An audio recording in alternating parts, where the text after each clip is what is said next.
Hello, my loves. I'm Ellie Frost, and I help people rapidly and radically heal and transform during and after narcissistic abuse. And let's talk about when you're chasing the narcissist, right? Because most of us have been there. When you're chasing the narcissist, the first thing I want you to know about this is you're chasing someone and something that doesn't actually exist.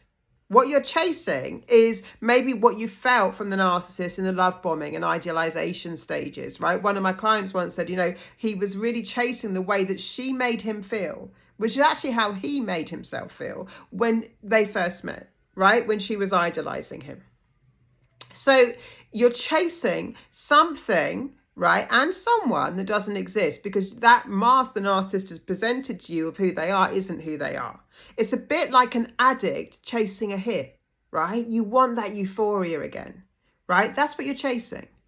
But that euphoria doesn't exist in the same way anymore. And even if you get bits of it, it comes with enormous cost, just like the addict having to deal with the down, right, after the substance, and the health complications and the financial complications and all the complications and difficulties that arise from this kind of behavior, right? So you're chasing that feeling, you're chasing that hope, you're chasing that potential, you're chasing what you want to believe they are that they're not. You're chasing maybe the role you want them to play. I want you to be my parent, I want you to be my lover, I want you to be my friend, except for they are not.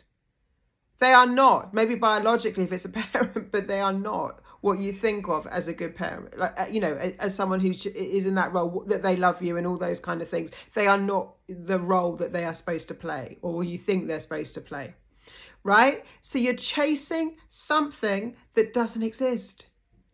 The possibility of happily ever after doesn't exist with a narcissist. You're not going to be happy. You're going to be ill. You're going to be unwell, mentally, emotionally, physically, often financially, right?